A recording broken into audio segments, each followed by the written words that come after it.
Welcome to our holiday edition of Inside the 12. He's the quarterback, Taylor McHargue. He likes to go big game hunting for turkeys. He found one. I'm Pete Sousa, and we are ready to rock and roll here on Inside the 12 as we are closing in on the Big 12 title game. Still a little bit of, some would say red tape, some would say competition games, but we're not there yet. We're not there yet. There's a couple easy scenarios on who we think will end up in Arlington, but we'll talk through a couple teams still kind of hanging around the hoop. They need some help to get in. Shaping up, though, to be an exciting last week of the season, and then everything leads to, like you mentioned, Arlington next week for the Big 12 championship. Final week of the regular season is upon us, and how about the Edward Jones Big 12 Football Championship? That's taking place in Arlington, December 6th, noon Eastern time from AT&T Stadium. Halftime show from country music superstar John Pardee.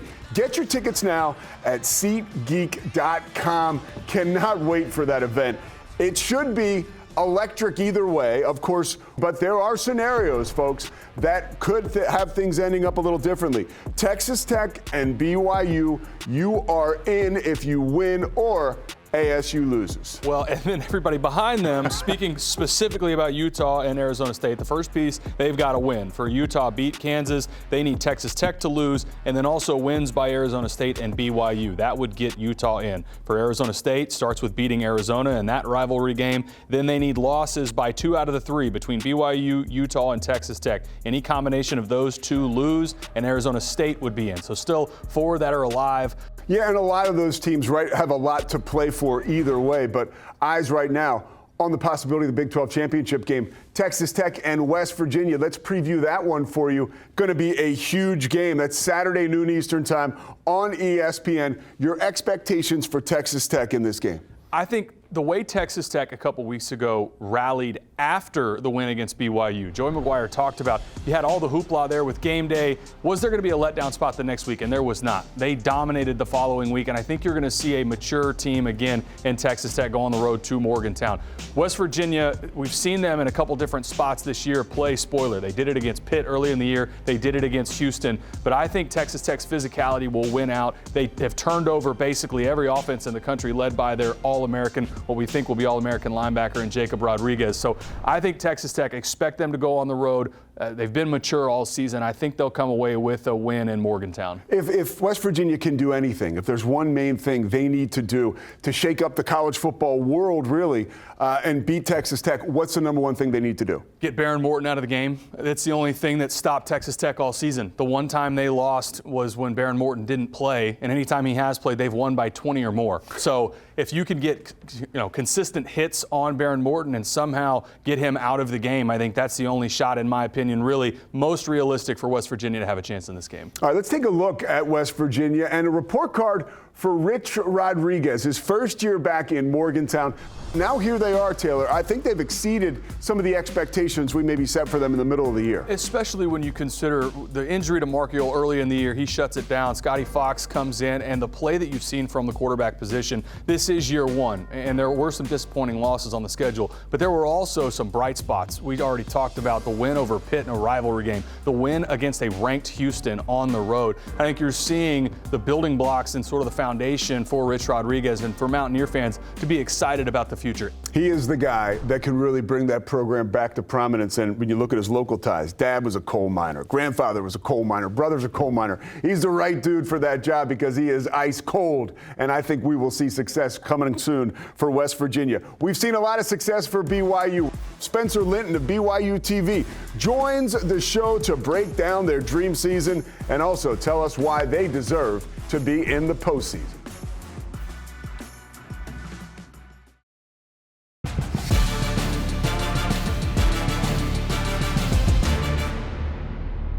Welcome back to Inside the 12. We take a look now at the latest college football playoff rankings. Texas Tech holding firm at number 5. BYU remains just outside the playoffs at number 11. You see Utah falling one spot to number 13 after needing that comeback against Kansas State at home. Arizona State jumping 5 spots to number 20, and they welcome their in-state rival, number 25, Arizona, making their debut. That sets up a ranked matchup in Tempe for the Territorial Cup. Joining us now, host of BYU Sports Nation, also sideline reporter for BYU TV, wears a lot of hats out there. He's got a hat on this morning. The good-looking Spencer Linton joining us, man. How's it going, Spencer? Great, Pete and Taylor. Good to be with you guys. And yeah, when the Masters are in play, even though that happens in April, anytime I can think golf and think warmer weather as I'm sitting here in Utah, like this is my way to happiness and remembering that at some point golf will happen again. Well, we got good news for you. The Big 12 championship is indoors, and it certainly looks like you guys are headed there. But as far as the overall totality of BYU's season, what makes the Cougars deserving of a spot in the college football playoff over marquee names like Oklahoma, Notre Dame, and Alabama? Isn't that the loaded question of loaded questions right now? And every BYU fan has an understandably strong opinion in the matter. I think it comes down to a couple of things when you're considering BYU's resume. And the first I'd like to point out is that this isn't just a flash in the pan. We're talking about a program that has won 21 of the last 24 games that they have played. This has been a build from last year. And it's hard for the coaching staff and the administrators when, again, they're in a similar position that they were last year, which is, frankly, on the outside looking in. They're asking, okay, outside of going undefeated, what do we have to do to get serious consideration from the College Football Playoff Committee? Again, like you're 10-1. Your only loss is on the road against the currently ranked number 5 team in the country. Mind you, BYU still held Texas Tech to their season-low offensive output of 29 points and well below what they've been putting up on the scoreboard. So really it takes a mindset of let's zoom out and look at the entire body of work over the last 2 years and what BYU has been building. And now you're looking at a team that has a quality top 15 win over Utah. When you compare the resumes side by side, BYU beats Notre Dame head-to-head in strength of record, in strength of schedule, and the always important win-loss category. Like it's hard for BYU fans to understand why BYU is so much lower than a team like Notre Dame. That's really hard to stomach. Yeah, Spencer, I'm with you. I would have BYU in over Alabama. I don't think they've been punished nearly enough for that loss against Florida State to start the season. So I'm with you there. I want to take you back to this summer and the change at quarterback. And I'm curious if you could let us in with this fan base. Because of that change and knowing that you're going to end up playing a true freshman in Bear Bachmeier, does this season have any sort of feeling like you've exceeded expectations or a pleasant surprise almost at the success this year, given the change at quarterback in the summer? Man, what a job by offensive coordinator Aaron Roderick to get Bear Bachmeier ready to be the guy, and a credit to Bear for being ready for the moment, because I went on record several times saying, look, I believe BYU has enough weapons around him for the Cougars to win 8 games this season. I mean, Bear Bachmeier has been a revelation. I pointed this out yesterday. I believe that Bear is the 5th quarterback ever as a true freshman in the last 25 years. Okay, we're talking about 25 years of college football. From the year 2000 to where we sit today, he's only the 5th true freshman to lead his team to a 10-win season. Okay, that is nuts. Wow. And listen to the list of the other guys, right? Jalen Hurts, Trevor Lawrence, Aaron Murray, and then a guy named Jeff Godfrey at UCF. That's it. And now Bear Bachmeier. So to say that this has been a pleasant surprise is probably a massive understatement. It's been unbelievable. Let's move now to Saturday, because you mentioned Kalani Sitake. He is where his feet are. And the next game up is UCF, right? That's at home on 1 p.m. Eastern time on ESPN2. How do the Cougars win and punch their ticket to Arlington? Yeah, it's always tricky when you are riding high and you just won another big game on the road. It is senior day and Thanksgiving's in the way and potential distractions. I spoke with all 3 of the primary coordinators yesterday and asked them a similar question. How do you get right? What do you do to make sure your guys are dialed in? And they didn't seem to be too concerned because they trust the leadership of this team, the leaders of among the players to be right. And they're saying, look, we would be worried if we saw fluctuations of this team throughout the season, but we haven't. Like, they're ready to play every game. The one thing they did point out was the bright lights and the added notoriety and the attention of the Texas Tech game may have impacted them a little bit, but they said it was almost a good thing because now we can chalk that up as a learning experience. Okay, let's think about blocking out noise and not getting caught up in all of the hoopla around a game that may have impacted BYU at Texas Tech, that's hard. It's hard not for that to happen when there's so much going on around you. But they have said that was a great lesson for their team so that they don't carry that over and stumble in a game that they should win on paper against UCF. This is a tough draw for the Knights to come from warm, balmy Orlando, Florida, to 4,500 feet at the base of the Wasatch Mountains, snow, cold temperatures, earlier kick. BYU should have a mental edge and should have an edge in home field advantage, no doubt about it. Hey, Spencer, I know we can find you on BYU TV, but what else are you working on? Where else can we find you? Oh, man. Yeah, the primary portion of the work is on the BYU TV app, BYU TV, BYU Radio. Our national simulcast is BYU Sports Nation, airs weekdays nationwide at noon Eastern and 10 a.m. Mountain here in Provo, Utah. And just launched a podcast with my guy, Jimmer Fredette, on the basketball side. The great Jimmer. Nice. Is getting into the broadcast scene. So working on a podcast with him as well. We're about 10 or 11 episodes deep in that. So if you just search From the Logo with Jimmer Fredette, you'll see me there as well. I appreciate the question. From the Logo and from Provo, Spencer Linton, thank you so much. And that BYU TV quality is as good as any network broadcasting company you will see. So I encourage folks to check that out, get on that app. But Spencer, man, thank you so much. And all things likely, we will see you in Arlington here in a few weeks. But have a great weekend. Have a great Thanksgiving. Looking forward to it. Thanks, guys. All right, take care. Stay with us. We've got more of Inside the 12 when we come back. Welcome back to Inside the 12. Time for our game-breaking plays brought to you by Hell of a Good Dips. Game on, dip in with Hell of a Good. This week, it is a time to check into the running back room and break some of these guys out. How about L.J. Martin?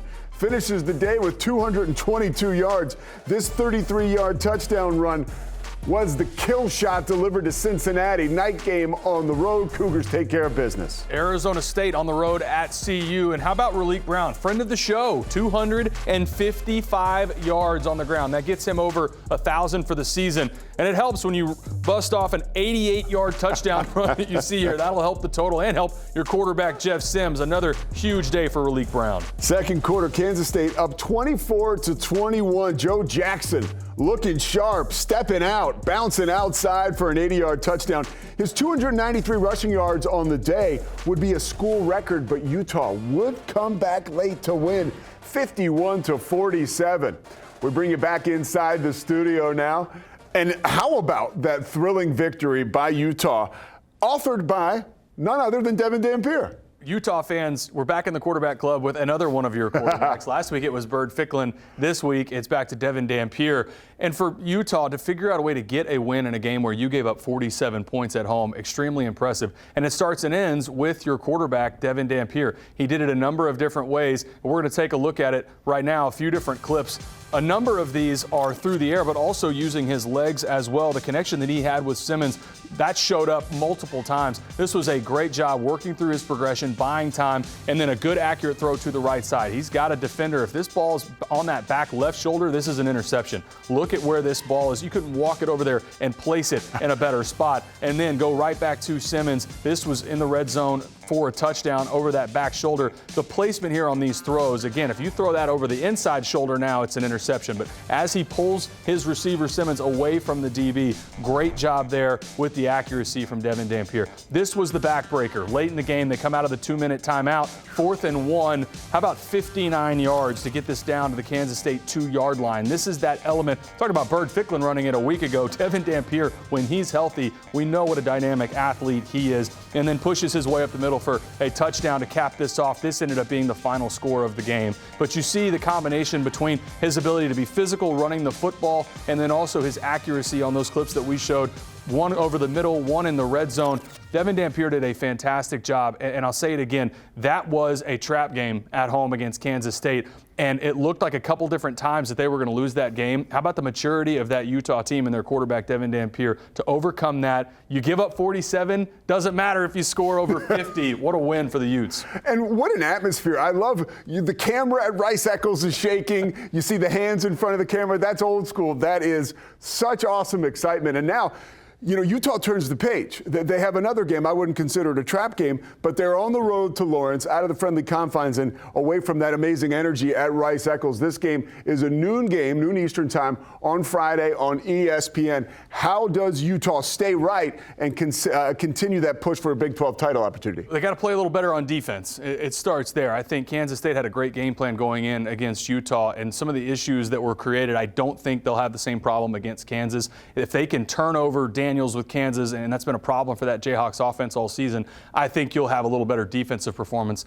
On the offensive side for Utah, it's do exactly what you've done in the back half of the season, as well as they've run the football, especially with the design +1 quarterback run game between Dampier and Bird Ficklin. I'm not sure there's anybody in this league other than maybe Texas Tech that can slow down their rushing attack the way that they're running the football right now. I agree with you. I don't think this is a letdown spot. I think Utah wins this game. And we're seeing more cohesion between Devin Dampier and that offensive line. You notice that? Like, he really does trust those guys, and why not? They're awesome. Spencer Linton talked about at the base of the Wasatch Mountains, they're called the Wasatch Front for a good reason, dude. Well, they have 2 tackles that we've talked about all year that are going to be first-round picks, but they're also benefiting from Devin Dampier being healthy again, and I think you saw some examples of that against Kansas State. Like I said, I don't see this being anything more than a speed bump on their way to what's a remarkable season. If they finish 10-2, even if they're on the outside looking into the playoff, this is one that, for all the injuries and the ebbs and flows of this season, one that I think Utah fans should be extremely proud of.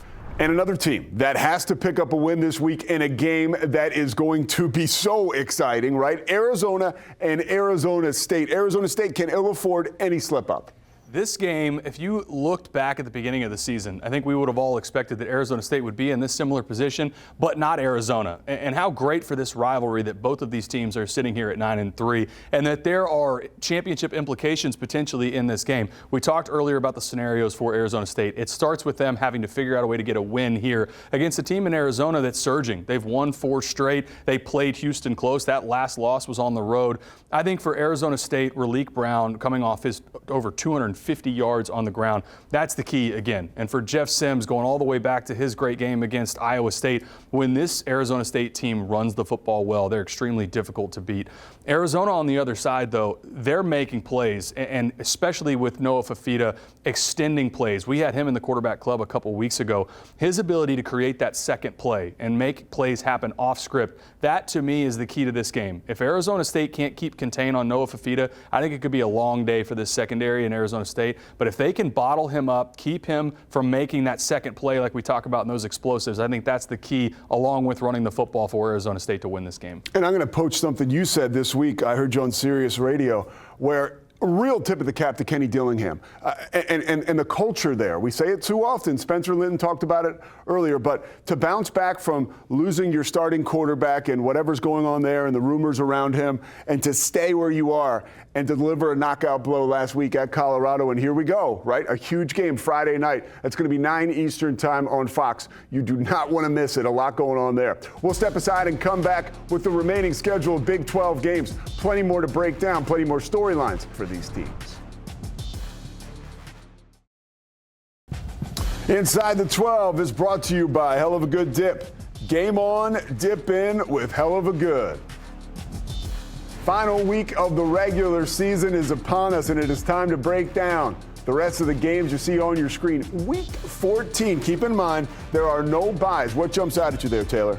We're going to talk about some of these coming up in a second, but for Iowa State, for as difficult as the month of October was for them, we all expect them to beat Oklahoma State this weekend, get to an 8th win.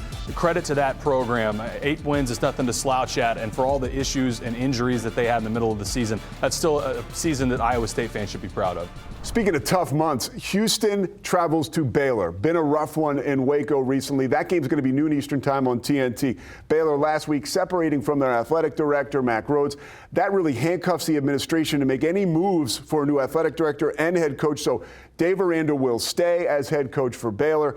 But although there may be a little bit of apathy in Waco, they're favored in this game, and it's a big one. They are still eligible for bowl contention. Yeah, no championship aspirations here, implications in this game, but for Houston trying to get to a 9th win and the turnaround from a year ago with Willie Fritz in his second season. And for Baylor, you mentioned it, anytime you have a team on senior day with an opportunity to get to that 6th win and get to bowl eligibility, you'll see fight out of both of these teams. For Baylor, I sound like a broken record, but it will again come down to, can they take care of the football? 3 more turnovers a week ago. They have lost the turnover battle in almost every game this season, and they have lost it in every game that they've lost this season. So for Baylor, if they can take care of the football, Houston, they've been in letdown spots a couple times this season. That was a tough loss a week ago against TCU at home. We'll see if they can get themselves off the mat and try to pick up that 9th win. Great season for Willie Fritz and the guys, and you called it before the season. You said this was going to be a year to remember for Houston, and it has been. Colorado at Kansas State. We move on to that one. Noon Eastern time on FS1 on Saturday afternoon. Both of these teams really picking themselves up off the mat. If you saw the post-game press conference from Chris Kleiman this week, I think you saw the emotion for what a difficult season this has been for Kansas State. Sitting there at 5-6, they're at home, they're favored against Colorado. It's the same thing we just talked about with Baylor. You've got an opportunity on senior day to get to that 6th win. I think we'll see that fight that we saw a week ago against Utah for Kansas State, because this is a program that has a ton of pride. And for Colorado, not bowl eligible, even if they were to pick up a win in this one. So I think you're still trying to figure out with Coach Prime, who are your guys that you're going to try to retain and build around for next season. But I think Kansas State wins this game and does get to bowl eligibility. Final game, Cincinnati at TCU, 3:30 Eastern time Saturday on Fox. TCU knocking on the door of another 8-win season, a possibility for Cincinnati as well. Both these teams 7-4 with a lot to play for. What a win for TCU a week ago, going on the road to Houston and doing it in a way that's a little bit different for them. The way that their defense played against that Houston offense, holding them to just 14 points and getting a road win over, at the time, a ranked Houston team. For Cincinnati, November has not been kind to them. Losers of 3 straight. Can they close out their season with a win? They're obviously still bowl eligible. We'll see them in the postseason in some capacity. But I think this one is, for me, about Cincinnati, more about what sort of pride do you have to try to cap off your season. And for TCU, I'd compare them similarly to Iowa State. You know, the middle of the season, I think a lot of us forgot about TCU. But if they could close out their season with wins over a ranked Houston team at the time and against this Cincinnati team, I think there'd be a lot of pride in TCU to get that win. A lot of excitement from Sonny Dykes and the squad flying home from Arizona State, or excuse me, flying home from Houston. They were fired up about that win. Real cool video to see on social media. All right, we are going to step aside for now, and by the time we all get back together again, we're going to know who is in the Big 12 title game, and we are going to break it down for you here on Inside the 12. Enjoy the holiday weekend, enjoy all the Big 12 football, and make sure you're back with us right here next week.